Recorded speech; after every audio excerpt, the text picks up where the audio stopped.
लढाईची तयारी आहे का? लढाईची तयारी आहे का? 99% जर आपण खरे ठरलो तर पुढच्या वेळेस लातूरला मी गुलाल घेऊन येईन. 15-20 दिवसापूर्वी 25,000 वाढवून घेतलं. कारण त्यांना कोणाला विचारायची गरज पडत नाही. त्यांची पेन्शन 2 मिनिटात आणि आपली लढाई 10 वर्षापासून. त्यांची पेन्शन लाखोत आणि आपली पेन्शन 7,500 करा म्हणून आपण नुसते त्यांच्या मागे हात जोडू. आणि ज्या लोकांकडे आपले पैसे ते लोक म्हणतात नाही नाही तुमचं आमच्याकडे काही नाही हो. ज्यांच्याकडे आपले पैसे आज तुमच्या लोकांचे भारत सरकारच्या तिजोरी कमीत कमी 11 लाख कोटी रुपये. दिगंबर माळोदे साहेब, शिवाजीराव बिराजदार साहेब, शिवाजी मोतीबने साहेब, मोहन पाटील साहेब, सुधाकर सुरकुटे साहेब, NV पाटील साहेब, सुरेश पांगारकर साहेब, बाबूराव जाधव साहेब, विलास पाटील साहेब, अरुण मुळे साहेब, भास्कर अदमाने साहेब, विजयकुमार काळे साहेब, RT शिंदे साहेब, PK देशमुख साहेब, फकीरा जाधव साहेब, हनुमंत थोडं माफ करा 2 मिनिटं वेळ लागेल, अनंतपाळ साहेब, कांबळे साहेब, जळकोट साहेब, ठाकूर साहेब, भुगे साहेब, ठाकूर साहेब, गणपत सुडके, तुकाराम शिंदे, उदगीरचे आमचे आणि जीवने साहेब आले का? जीवने साहेब, चिमन शेट्टे साहेब, पंडित गावकरे साहेब आणि आपण सर्व माझ्या बंधूंनो, भगिनींनो, मातांनो, आपल्या लढ्याबद्दल आपल्याला माहिती आहे. पण लातूरची ही पहिली सभा आहे आणि यातील पुष्कळ लोकांना आपण पहिल्यांदाच भेटतोय म्हणून थोडंसं विस्तृतपणे 10-5 मिनिटं घेतले चालतील ना? आवाज येतो का वर? बोर तरी झाले ना? का अध्यक्षाचा कार्यक्रम असा असतो तो 10वा बॅट्समन असतो. पहिले 9 लोकांनी बॅटिंग केलेली असते, बरोबर आहे? 10वा बॅट्समन असतो, त्याला सांगतात ओव्हर राहिले 2, रन काढायचे 100, बरोबर आहे का? बोलायचं, आवाज काढायचा. तुम्हाला पहिले सांगतो हे भाषण नाही, हा संवाद आहे. आणि आंदोलनकार्याजवळ आपल्यासारख्या म्हाताऱ्या आपल्याजवळ आता आपण सगळे शेर होतो, अजूनही शेर आहे, सिंह, वाघ. पण आता दातर आल्याने नागपूर राहिले, बरोबर आहे की नाही?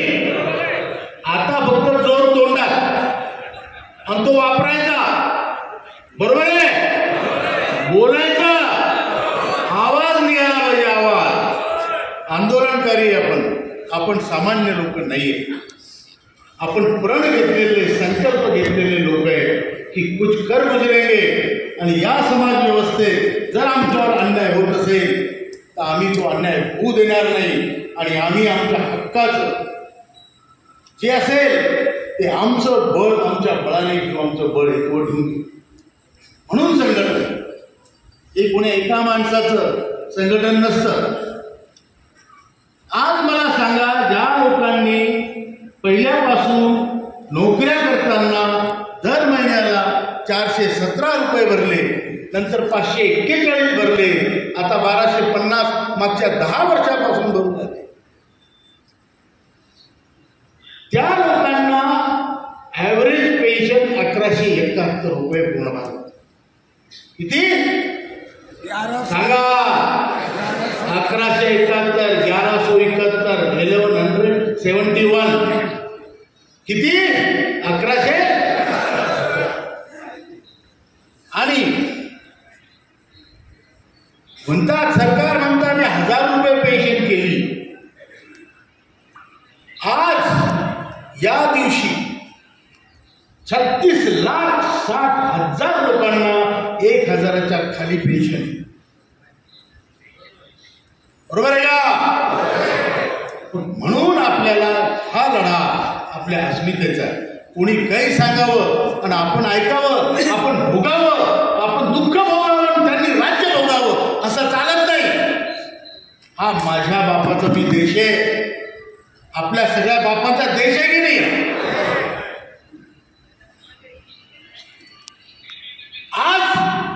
मी काम करून पैसे भरून आणि माझ्या म्हातारपणी मला तुम्ही 1171 रुपये देता आणि स्वतःची पेन्शन आमदार खासदार मागच्या 15-20 दिवसापूर्वी 25,000 वाढवून घेतली. कारण त्यांना कोणाला विचारायची गरज पडत नाही. त्यांची पेन्शन 2 मिनिटात आणि आपली लढाई 10 वर्षापासून. त्यांची पेन्शन लाखोत आणि आपली पेन्शन 7,500 करा म्हणून आपण नुसते त्यांच्या मागे हात जोडू. बरोबर आहे का? पटतं का? पटतं का? जर पटत असेल तर लढावं लागेल. हे पटतं का? आवाज निघत नाही, काय लढणार आहे आपण? आपल्याला आपल्याशिवाय कोणीही मदत करणार नाही हे लक्षात घ्या. जो उठतो तो जे हाती लागलं ते पळून जातो घेऊन, ही या देशाची कंडिशन. मग तो राजकारणी असो, व्यापारी असो, आणखी कोणी असो. बरोबर आहे की नाही? आणि जे गरीब आहे, जे मागत राहतात ते फक्त मागत राहतात. हे आपल्याला बदलवायचं आहे. आपल्यावर केवळ हा अन्याय झाला, पैशाचा अन्याय नाही, हा किती मोठा अन्याय आहे त्याचं मी तुम्हाला उदाहरण सांगतो. आपण लोकांनी आईवडिलाची सेवा केली. आपल्या जमान्यात तशी पद्धत होती सेवा करण्याची, आता नाही. आपली पाळी आली तेव्हा ती पद्धत नाही, बंद झाली. आपण जिथं जिथं गेलो तिथं सत्यनारायणाचा प्रसाद खतम. बरोबर आहे का? काय बोल, तुम्ही काल आले असते तर होतं, पण तुम्ही आज आले. बरोबर आहे? आपल्या घरात आपल्याला आज किंमत नाही. विचार करा राजेव, जेव्हा 50,000 25,000 रुपये पगार आपण घेत होतो तर आपली बायको आपल्याला पाटावर सगळ्यात पहिले बसवत होती. बाबा थकून आले, आज तुम्ही नाराज दिसता, तोंड काऊन सुकलं विचारत होती ना. आता आपल्या सुकेल तोंडाला कोणीच विचारत नाही की काऊन सुकलं. बरोबर आहे बालकनी? आपल्या तोंडाला कोणीच विचारायला रिकामं नाही. कारण माणूस तोच आहे, तोच कर्तबगार माणूस आहे. ज्याने घर बनवलं, मुलांना शिकवलं, त्यांची चड्डी बनियान अंडरपॅन्ट सगळं घेऊन दिलं, पुस्तकं घेऊन दिले, उधार पाधार केलं, उसनं केलं, आणि त्या पोराला इंजिनियर बनवलं, डॉक्टर बनवलं, तर काय ते बनवलं? स्वतःच्या पायावर उभं केलं, बहीण भावाचे लग्न केलं.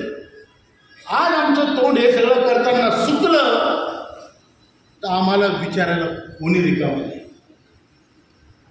मुलं नाही, बायको नाही.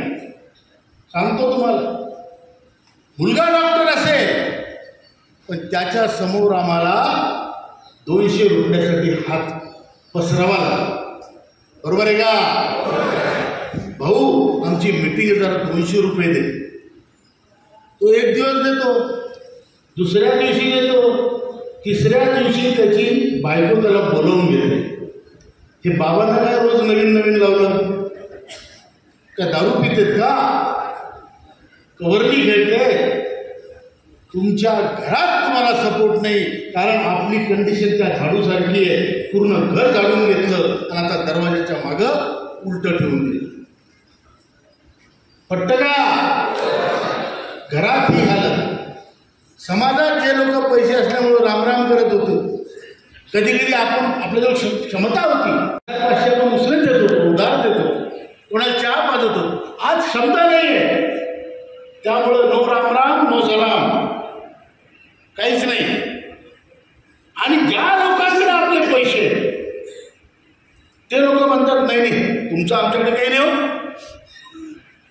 ज्यांच्याकडे आपले पैसे, आज तुमच्या लोकांचे भारत सरकारच्या तिजोरीत कमीत कमी 11 लाख कोटी रुपये.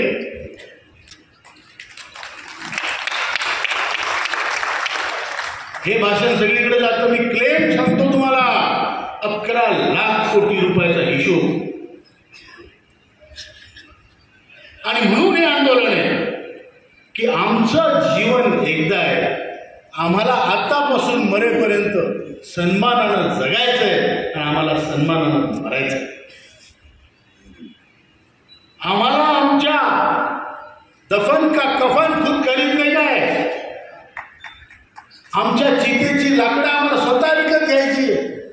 कारण पोरांचा भरोसा तो अमेरिकेत असला तर येणारही नाही, आणि आला तर लाकडं मिळत म्हणून टायरमध्ये जाळलं. टायरमध्ये माहिती आहे, तयारी करून ठेवा, स्वतःचे लाकडं स्वतः घेऊ. ही परिस्थिती आहे.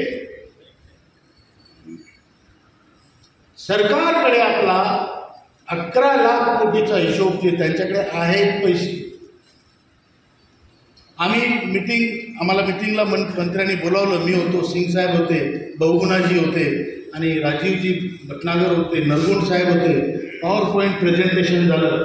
त्यात आम्ही त्यांना समजून सांगितलं, तुमच्याकडे किती पैसा आहे, आमचा इतका पैसा आमचा तुमच्याकडे, त्याचं व्याज इतकं येतं दरवर्षी. दरवर्षी जे 7.5-8 कोटी आपले लहान भाऊ जे आज कामगार आहेत, जे तिथं पैसे भरतात, त्यांचा पैसा किती आहे आणि त्या पैशावर 1 वर्षाचं व्याज किती आहे. तुम्हाला वर्षभरात आमच्या मागच्या आणि आत्ताच्या पैशात मिळणाऱ्या व्याजाची रक्कम किती आहे हे आपण त्यांना आकड्याने सांगितलेलं आहे. आकडेवारीनुसार आपण नुसता भिकेचा कटोरा घेऊन जात नाही, एका हातात बडगा असतो आपल्या, बरोबर आहे, असायला पाहिजे की नाही. कारण आपण दयाची भीक नाही मागत, आपण आपला हक्क मागतोय. आणि तुमच्याजवळ जो आमच्या व्याजाचा पैसा आहे, मुद्दलाला हात न लावता, त्यातनं तुम्ही आम्हाला फक्त 20% पेन्शन म्हणून देऊ राहिले. बाकीचे म्हणजे आज तुम्ही निर्णय घेतला तर आमची पेन्शन 5 कोटीनं तुम्ही नुसत्या व्याजातून वाढवता आणि तुमचा फंड वाढत जाणार आहे. कारण 8 कोटी लोक परत त्यात पैसा टाकणार, बरोबर आहे का. आपण त्यांच्या समोर मागणी केली 7,500 महागाई भत्ता, पहिली मागणी. दुसरी मागणी, सर्वांना मेडिकल सुविधा 58 वर्षाच्या वयापासून. ते म्हणाले मंत्री महोदय, अरे वो तो 70 साल के बाद हर भारतीय को हमने दिया है. मैं बोला सर व्हेरी गुड, थँक्यू. पण आमचा जो कामगार आहे तो उसासारखा इकडून घातला की तिकडून चिपाट निघतं, चिपाट. 58 वर्षाच्या वयानंतर त्या माणसात काय दम नाही, धमक नाही. त्यातले किती टक्के 70 वर्षापर्यंत जातील याची खात्री नाही. म्हणून आम्हाला 58 पासून मोफत आरोग्य सुविधा पाहिजे. म्हटलं का, बरोबर आहे का. आणि त्यांनी म्हटलं हे आपण करू शकतो. 12 वर्ष तुम्हाला राज्य सरकारच्या इन्शुरन्स स्कीममध्ये आम्ही मेडिकल फॅसिलिटी देऊ आणि 70 नंतर तुम्हाला आयुष्यमान भारतमध्ये देऊ. ही मागणी त्यांनी तत्वतः मान्य केलेली आहे. हायर पेन्शनच्या मुद्द्याबरोबर श्री सिंग साहेब बोलले, आपण एकही मुद्दा सोडणार नाही. आपल्यातला मोठा माणूस असो का लहान माणूस असो, कोणालाही आपण एकट्याला सोडणार नाही. त्याला म्हणतात संघटन. तरी आपल्यासाठी तितकाच महत्त्वाचा आहे जेवढा एखादा शिपयार्डचा का ONGCचा ऑफिसर असेल, का HALचा एखादा इंजिनियर असेल, त्यांना हीच पेन्शन. कॉर्पोरेट सेक्टरचा एखादा मोठा माणूस असेल त्याला हीच पेन्शन. त्याच्यामुळं ही संघटनेची विविधता खूप मोठी, खूप मोठी. ज्याला 3 लाख पगार आहे तो या संघटनेचा पेन्शनर आहे पुढे चालून, आणि ज्याला आता 5,000-7,000 पगार आहे तोही याचा पुढे चालूनचा कार्यरत यामध्ये येणार आहे. आणि तुम्ही, आपण जे शिपाई आहोत, जे आपण आज पुढं लढतो, त्याचा फायदा या सगळ्या लोकांना होणार आहे. त्यानंतर आपली भेट झाली वित्तमंत्र्याशी. आदरणीय निर्मला सीतारामनजीशी आपल्या 3 भेटी झाल्या. पैकी दुसरी भेट जी होती त्यामध्ये ह्या ताई आणि दुसऱ्या आपल्या ताई पण होत्या, आणि आम्ही मुद्दाम त्यांना घेऊन गेलो. महिला ती महिला आहे. म्हटलं तुम्ही चला. तिथे चर्चा झाली. आपण निर्मला सीतारामन आतापर्यंत भारत सरकारच्या वित्त मंत्रालयाचा ही भूमिका होती, हा स्टँड होता की तुमची स्कीम ही सेल्फ फंडेड स्कीम, म्हणजे तुमच्या पैशात तुम्ही मॅनेज करायचं, भारत सरकार तुम्हाला काही देणार नाही. पट्टा समजताय ना मी काय बोलतो का? समजतं का? तर तिथे भारत सरकार तुम्हाला काही मदत करणार नाही. त्यावेळेस आपण त्यांना सांगितलं, मॅडम फार नम्रपणे सांगितलं, म्हटलं श्रमयोगी मानधन योजनामध्ये जी असंघटित कामगारांसाठी आहे, तुम्ही 100% अनुदान करता भारत सरकार. मी 100 भरले तर तुम्ही 100 भरता. जी सरकारी कर्मचाऱ्यांची स्कीम आहे UPS, पहिले OPS, NPS, UPS, आता UPS, त्यात गव्हर्नमेंट ऑफ इंडियाचं कॉन्ट्रीब्युशन आहे 18.5% आणि आमच्या स्कीममध्ये तुमचं कॉन्ट्रीब्युशन 0 आहे. 1.16 तुम्ही देता, 1.16% ते ॲडमिनिस्ट्रेटिव्ह खर्चासाठी देता, आमच्यासाठी देत नाही. समजलं का? त्यांना म्हटलं एका मुलाला 100 पैकी 100, एका मुलाला 18.5 आणि दुसऱ्या मुलाला काहीच नाही. आम्ही या भारत मातेचे सावत्र पुत्र आहे का? हे आपण त्यांना जेवढा हक्क त्यांचा आहे तेवढा हक्क आमचा आहे. एका देशात कोणाला काही काय मुघलाई आहे का? बरोबर आहे का? लोकशाही आहे का मुघलाई आहे? आणि म्हणून त्यानंतर त्यांनी ते सांगितलं की तुमचा प्रपोजल आल्यानंतर वित्त मंत्रालय तुम्हाला जेवढी शक्य आहे तेवढी मदत करेल. फार मोठा बदल आहे. त्यांच्या भूमिकेत बदल. आपली वेळ 2 वेळ आदरणीय पंतप्रधानांशी झाली, 3 वेळ वित्तमंत्र्याशी झाली आणि असंख्य वेळ श्रममंत्र्याशी झाली. तुमच्या माहितीकरता सांगतो, हे झाली पॉलिटिकल चेंज. पण खरे जे डिसिजन मेकर्स असतात ते असतात ब्युरोक्रॅट.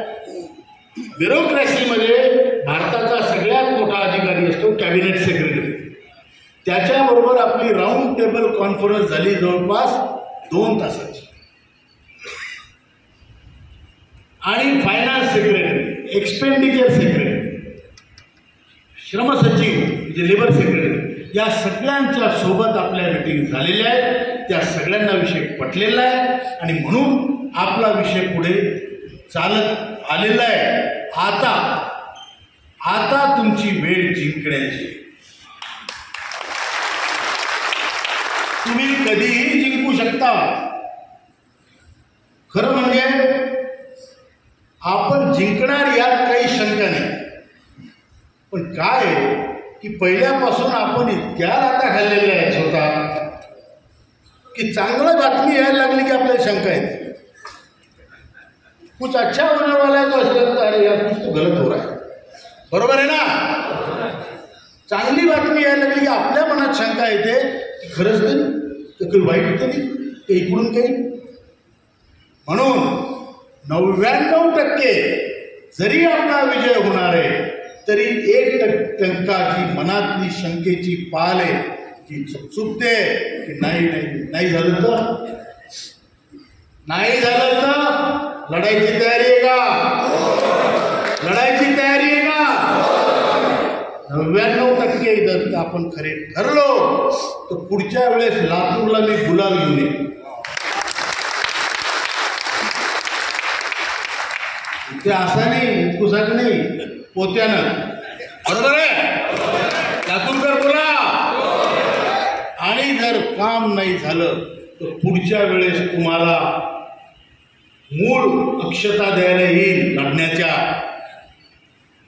मुळच म्हणतो ना आपण, मुळं द्यायला येऊ की तलवारी काढायला निघा. मान्य? मग त्यावेळेस माझं हे दुखतं, पोरीचं लग्न आहे, नातू आजारी आहे, चलेंगा नाही बॉस. बरोबर आहे? बोला ना. म्हणून आपल्याला आपलं काम होणार आहे यात शंका नाही.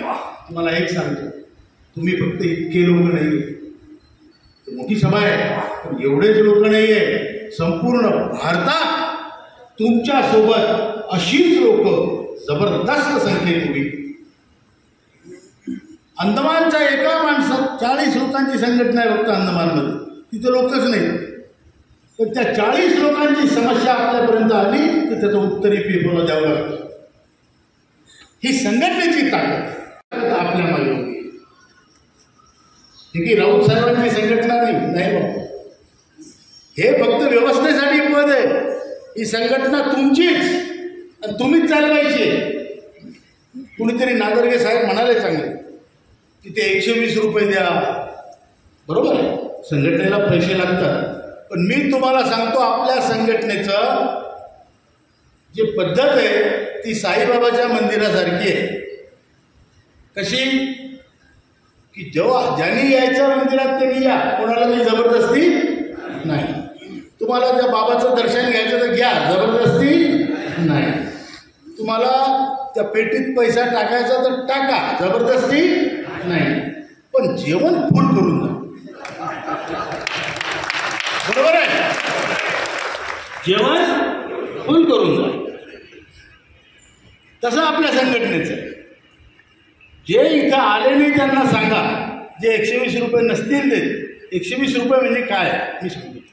गावात आपण भंडारा करतो, कोणाची ज्वारी कोणाची उडीद असं करून देवाच्या पुढे भंडारा करतो, सगळे मिळून अन्नधान्य जमा करतो, सगळे मिळूनच खातो, बरोबर आहे ना.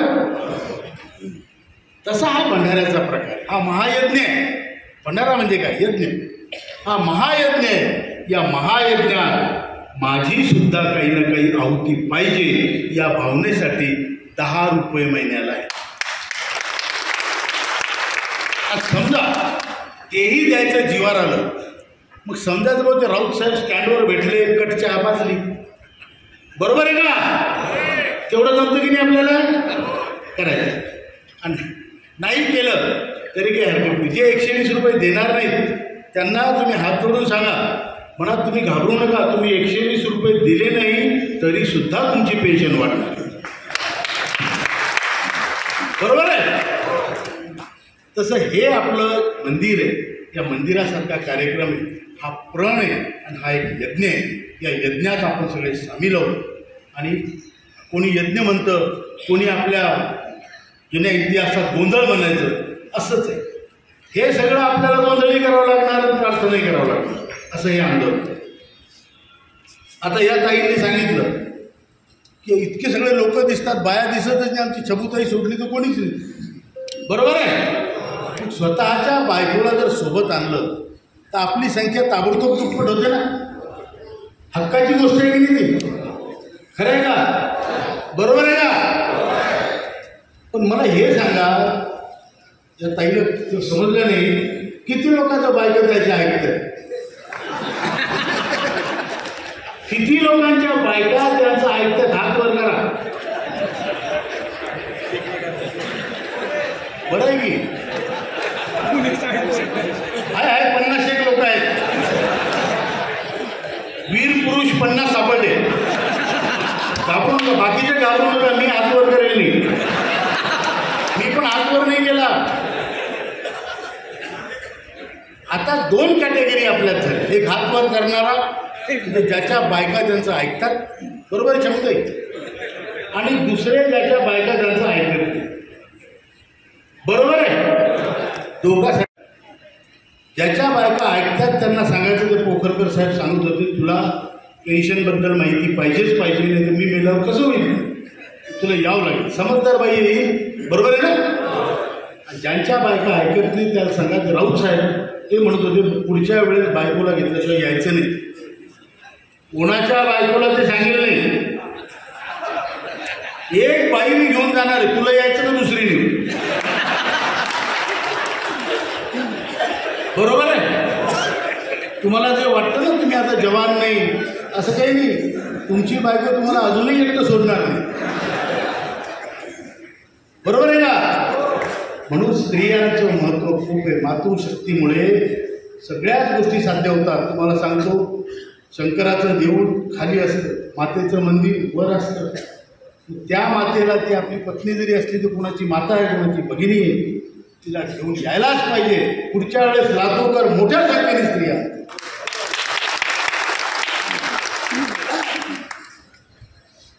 तर आपण सगळे म्हणून जिंकणार आहे, यात काही शंका आहे. हायर पेन्शनचं, मिनिमम पेन्शनचं, कुठल्याही प्रकारचं. आता काही लोक मला भेटले, आमचं ते हे काही 20 वर्षानंतर पेन्शन बंद झाली वगैरे. न घाबरता, न वेळ काढून नादर्गे साहेबांना ज्यांना शक्य आहे त्यांनी, आंबेडकर साहेबांना ज्यांना शक्य आहे त्यांनी, कोकरकर साहेबांना, आपल्या नेत्यांना भेटा, पाटील साहेब आहेत, आणि त्याचा प्रश्नाचा आपण हे लावू, छडा लावू, आणि तुम्हाला न्याय मिळेल. जिथे न्याय मिळत नाही तिथे 1000 लोक जाऊन EPFOला न्याय मागू. बरोबर आहे? बरोबर आहे का हो? तर त्याचा प्रश्न म्हणून मी येणार नाही असं नाही हो. बरोबर आहे? चला, बराच वेळ तुम्ही दिला. आणि दुसरी गोष्ट सांगतो, एक टी-शर्ट आहे ना आपले, टी-शर्ट खूप चांगले टी-शर्ट आहेत, 150 रुपये, शिलाई होत नसते तेवढं. ते घ्या, कारण जिथे माझा अनुभव असा आहे, मंत्र्याच्या ऑफिसमध्ये आम्ही गेलो की तो वॉचमन, तो जो गुरखा होता, तो धावत जाऊन सांगायचा मंत्र्याला, सर्व टी-शर्टमध्ये आहे टी-शर्ट. हे फरक पडत आहे. गुवाहाटीमध्ये आपले काही लोक, हेमा मालिनी तिकडे त्यांचा काही कल्चरल प्रोग्राम होता, की नृत्य वगैरे, हे लोक गेले भेटायला, खूप गर्दी त्या एअरपोर्टवर. हेमा मालिनींना ओळखतात, त्या टी-शर्टला ओळखतात चांगले. त्यामुळे बाकी सोडा, तुमको बोला ही टी-शर्टची किंमत आहे. तुम्ही जर पोलीस स्टेशनमध्ये गेले, हे टी-शर्ट घालून फरक पडतो. म्हणून हे टी-शर्ट ज्यांना पाहिजे असेल, हे काही कंपल्सरी नाही, त्यांनी नक्की हे टी-शर्ट घ्यावं. दुसरी गोष्ट तुम्हाला सांगतो,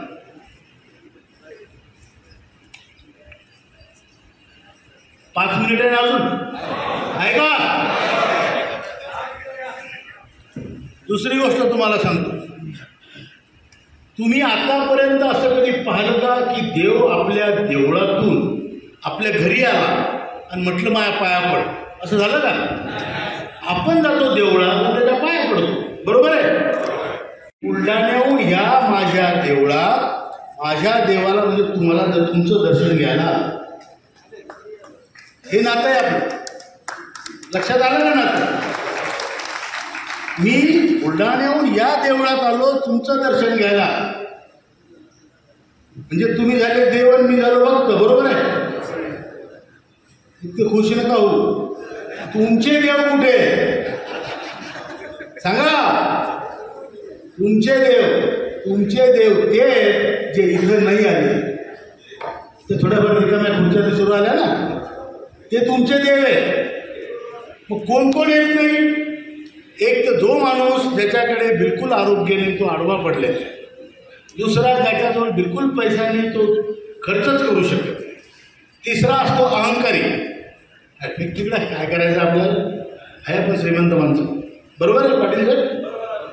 आणि चौथी कॅटेगरी अशी असते देवांची, त्यांचं होईल तर आपलं होईल, त्यांचं होईल तर आपलं होईल. कशाला जायचं? हे सगळे देव आहेत, त्यांना शोधा.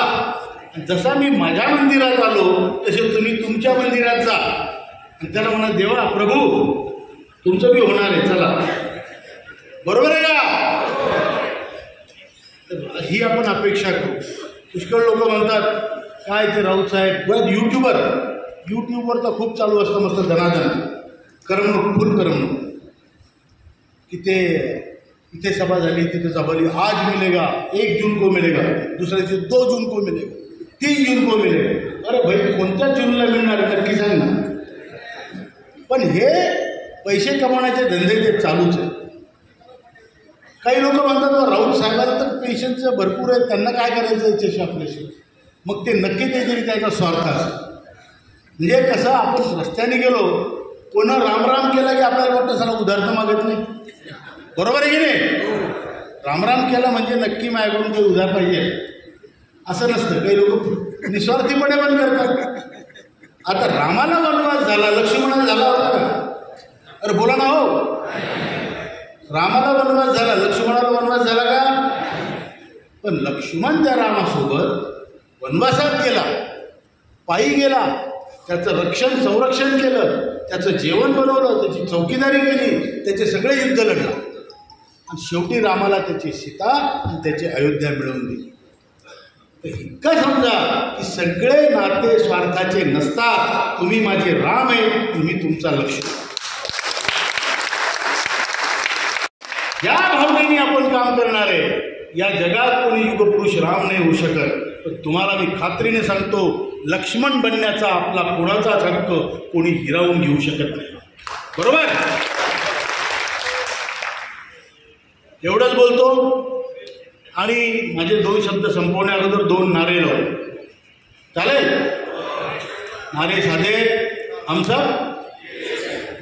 हमसब म्हणजे कोण? वेगवेगळ्या डिपार्टमेंटचे, वेगवेगळ्या जातीचे, वेगवेगळ्या धर्माचे सगळे लोक जे आपण आहेत ते सगळे एक आहोत. आपला फक्त एकच क्वालिफिकेशन आहे, आपण भारतीय आहोत. बरोबर? हम सब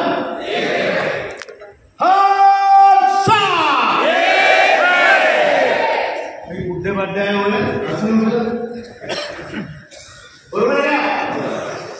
सगळ्यांनी हात तुला त्याला तुम्हाला माणसाचा आपला हात वापस होऊ शकतो. त्यांना सांगतो आपली मेडिकल सुविधा लवकरात लवकर मिळणार आहे. बरोबर आहे ना? तुला दाखवून घेऊन आता हे हात वर करायचा.